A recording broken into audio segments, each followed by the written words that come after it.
Hello friends, welcome to my channel देखो with Deepti. तो आज हम हैं पहाड़ों के आगे, बट ये पहाड़ जो है ना, ये हिल स्टेशन वाले नहीं है। ये है हमारे गुड़गांव वाले पहाड़ जो राजस्थान की तरफ हम जाते हैं। तो अभी हम कहाँ जा रहे हैं? आज हम जा रहे हैं खाटू श्याम जी के दर्शन करने, और हमने रास्ते में लिया है एक ब्रेक। तो हम यहाँ पे रुके हैं ओल्ड राव ढाबे पे। तो हम जब भी इस रूट पे जाते हैं ना, हम यहाँ ज़रूर रुकते हैं क्योंकि यहाँ का खाना बहुत अच्छा है। तो अभी हम यहाँ पे लेंगे एक ब्रेक और हम आगे अपनी जर्नी कंटिन्यू करेंगे, और आज आपको दर्शन कराएंगे हम खाटू श्याम जी के।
जय श्री खाटू श्याम। हम लोग खाटू श्याम पहुंच चुके हैं, और मेरे पीछे जो आप देख रहे हैं ये पूरा द्वार है, जो मेन द्वार है खाटू श्याम का। बस यहाँ से अब हमारी शुरू होगी आगे पैदल यात्रा मंदिर दर्शन करने के लिए। तो चलिए अंदर चलते हैं दर्शन करने के लिए।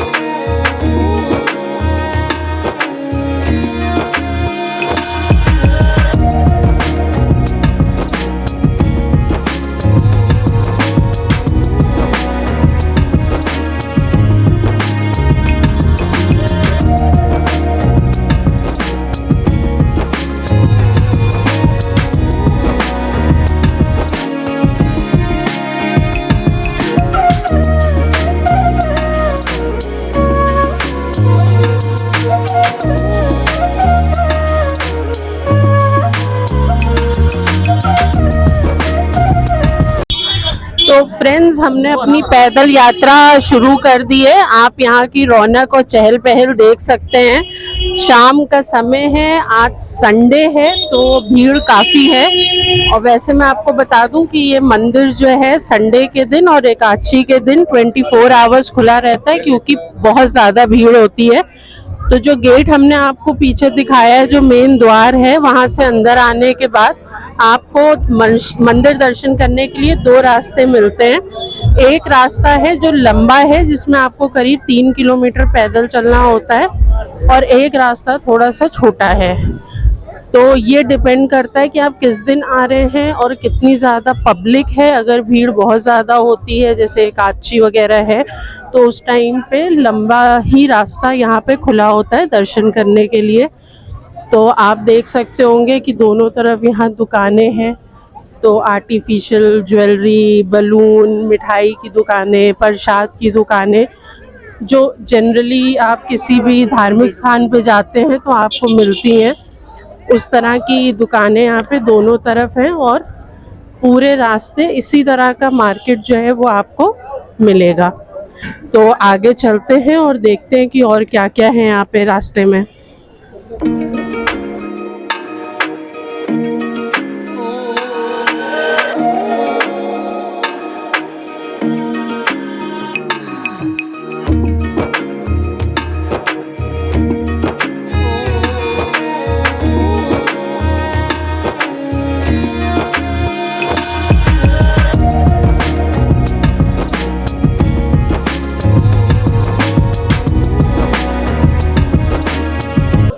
फ्रेंड्स अब हम जा रहे हैं अंदर मंदिर दर्शन के लिए लाइन में लगने। तो यहाँ से हमने फाइनली अपना प्रसाद ले लिया है।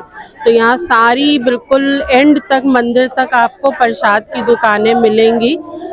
यहाँ पे आप ये भी नोटिस करोगे, अभी आगे भी हमें दिखेगा कि बहुत से लोग आपको ध्वज के साथ दिखेंगे जो झंडा भी लेके आते हैं। तो ये यहाँ पे मान्यता है कि जो लोग की मन्नत पूरी होती है वो यहाँ पे आके झंडा चढ़ाते हैं। कुछ लोग अपने घर के लिए, अपनी गाड़ी पे लगाने के लिए भी लेके जाते हैं।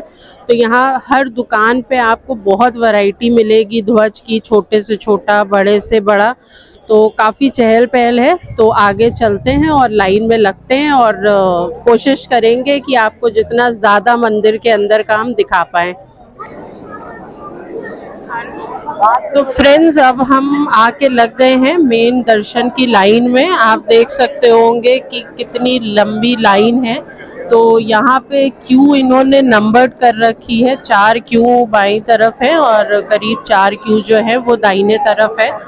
तो अच्छा सिस्टम है, मैनेजमेंट अच्छा है यहाँ पे भीड़ का, कि आप अपनी क्यू में चलेंगे और सीधे चलते रहेंगे, कोई धक्का मुक्की नहीं है। बीच में आप देख सकते हैं यहाँ पे लाइव बाबा के दर्शन जो है ये एलईडी स्क्रीन पे चल रहे हैं। थोड़ी थोड़ी दूर पे इस तरह की एलईडी स्क्रीन लगी हुई है। तो बाबा का महत्व और उनकी जो महानता है और जो भी इनके भक्तों की, हम सबकी भक्ति है इनके लिए, वो सब आप यहाँ पे समझ सकते हैं कि कितनी ज़्यादा होगी जिस तरह की यहाँ पे भीड़ है। तो हम भी इस लाइन में लगे हैं और आगे चलते हैं, हम सब मिलके बाबा के दर्शन करेंगे। तो हम लोग धीरे धीरे इस लाइन में आगे बढ़ रहे हैं, बस इंतज़ार है बाबा के दर्शन का। और फ्रेंड्स माफ़ी चाहूँगी अगर आपको आवाज़ क्लियर ना आ रही हो, कोशिश है आपको एक बेहतर वीडियो दिखाने का, लेकिन यहाँ पे बैकग्राउंड में काफ़ी नॉइज़ है। तो अगर आपको थोड़ा सा भी डिस्टर्बेंस फील हो रहा हो तो माफ़ी चाहेंगे।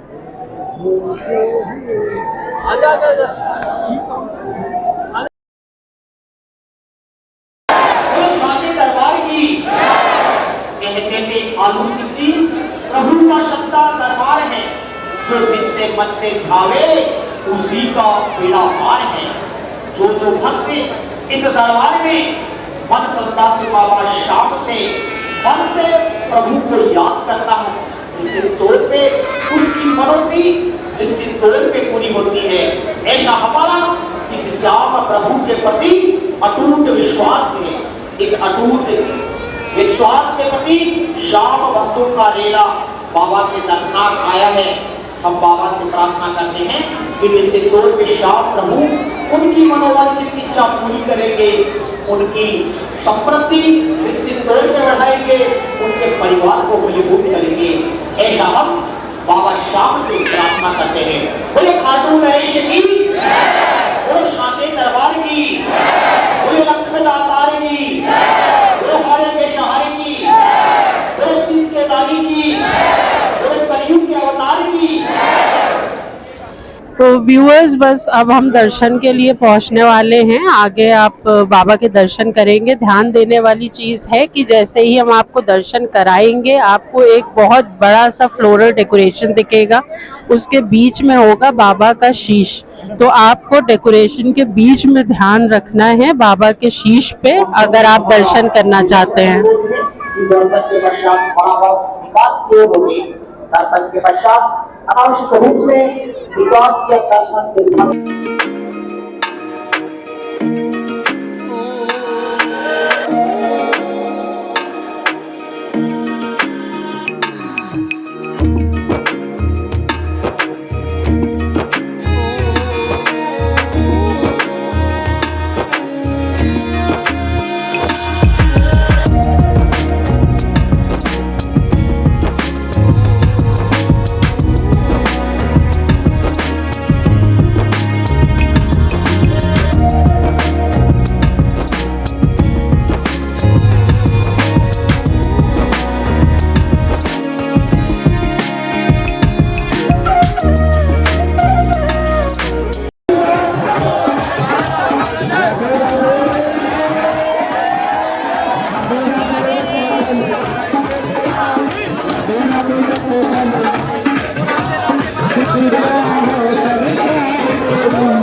तो फ्रेंड्स, मैं उम्मीद करती हूँ कि आप सबके दर्शन बहुत अच्छे हुए होंगे। हमारे दर्शन भी अच्छे हुए। तो दर्शन के बाद अब हम लोग आ गए हैं यहाँ पे कुछ खाने के लिए, क्योंकि हम बहुत थक भी गए और बहुत भूख भी लगी है। तो मैंने सोचा मैं आप लोग को ये चीज़ ज़रूर बता दूँ इस मंदिर के बारे में थोड़ा सा, क्योंकि मैंने आपको बोला था कि आप शीश पे भगवान के ध्यान दीजिएगा। वो क्यों? क्योंकि खाटू श्याम जी की सिर्फ शीश की ही पूजा होती है, और उसके बिहाइंड एक छोटी सी स्टोरी है जो मैं आपको बताना चाहूँगी कि खाटू श्याम जी बारबरिक के नाम से भी जाने जाते हैं। और वो कौन थे? तो वो जो भीम थे उनके पोते थे, यानी वो घटोत्कच के पुत्र थे। और उनको एक माँ शक्ति से ये वरदान प्राप्त था कि उनके पास 3 अमोघ तीर थे। तो उन्होंने हमेशा से यही सोचा था और उन्होंने अपनी माँ को ये वचन दिया था कि वो हमेशा हारे का सहारा बनेंगे। इसीलिए हम उनके लिए ये कहा जाता है कि खाटू श्याम हमारा हारे का सहारा। और क्योंकि वो भीम के पोते थे तो उन्होंने अपनी ये इच्छा प्रकट की थी कि महाभारत के युद्ध में वो भी भाग लेंगे, क्योंकि उनके पास 3 अमोघ जो तीर थे वो कृष्ण जी को पता चला। और उन्हें ये लगा कि हारे का अगर ये साथ देगा और अगर इसके पास ऐसी कोई शक्ति है और इसने कौरवों का साथ दिया तो वो पांडवों के हित में नहीं रहेगा। तो वो एक पंडित का रूप धारण करके ब्राह्मण बन के उनसे मिलने गए और उनकी शक्ति को आजमाने के लिए उन्होंने बोला कि तुम इस पेड़ के जितने भी पत्ते हैं उनको एक तीर से गिरा दो। और एक पत्ता कृष्ण भगवान ने अपने पैरों के नीचे रख लिया। और जब इन्होंने तीर चलाया खाटू श्याम जी ने, तो आखिरी में वो तीर आके कृष्ण भगवान के पैरों में लगा और वो समझ गए कि वाकई ही उनके पास शक्तियाँ हैं। और क्योंकि वो ब्राह्मण के रूप में गए थे तो उन्होंने खाटू श्याम जी से उनका शीश मांग लिया, जो उन्होंने उनको दे दिया। लेकिन उन्होंने उसके बदले में उनको एक वरदान भी दिया कि कलयुग में तुम मेरे नाम से जाने जाओगे और जो तुम्हारे द्वार पे आएगा वो कभी भी खाली हाथ नहीं जाएगा। और मैं ये भी आपको बता दूं कि महाभारत का पूरा युद्ध जो है वो खाटू श्याम जी ने यानी बारबरिक जी ने जो है वो एक पहाड़ की चोटी से देखा था। और जब उनसे पूछा गया कि उन्होंने क्या देखा तो उन्होंने कहा मुझे तो सिर्फ सुदर्शन चक्र ही दिखाई दे रहा था और कुछ भी नहीं दिखा। तो इसलिए कलयुग में इनकी बहुत मान्यता है, क्योंकि ये कृष्ण भगवान के नाम से जाने जाते हैं, उन्होंने अपनी शक्तियाँ इनको दी है, तो इसलिए इनकी बहुत मान्यता है। आप लोगों ने देखा कितनी भीड़ थी, अच्छे दर्शन हुए हमको। तो अब बस उम्मीद करते हैं कि आप सब पे भी श्याम जी अपना आशीर्वाद बनाए रखें। अगर आप नहीं आए हैं तो आप यहाँ पे आएँ, यहाँ दर्शन करें। और इसके अलावा यहाँ पे जो पहुँचने के माध्यम है सबसे बेस्ट ऑप्शन है, अगर आप NCR से आ रहे हैं तो आप अपने व्हीकल से आ सकते हैं, जिसमें आपको 4 से 4.5 घंटे लगेंगे। आप बस से भी आ सकते हैं। यहाँ का जो नियरेस्ट रेलवे स्टेशन और बस स्टैंड है वो है रिंगस। तो रिंगस से आपको शेयर टैक्सी भी मिलती हैं, वो 40 से 50 रुपए पर पर्सन लेते हैं और आप खाटू श्याम जी आ सकते हैं। तो अगर आप नहीं आए हैं तो आने का ज़रूर प्लान करें, आके यहाँ दर्शन करें। और कोई जानकारी आपको चाहिए हो तो आप कमेंट कर सकते हैं। तो बस आज का दिन हम यहीं ख़त्म करेंगे खाने के साथ, और भगवान अपनी कृपा आप पे बनाए रखे। अगर ये वीडियो आपको अच्छा लगा हो, पसंद आया हो तो प्लीज़ लाइक करें, शेयर करें और मेरे चैनल को सब्सक्राइब करें। जय खाटू श्याम।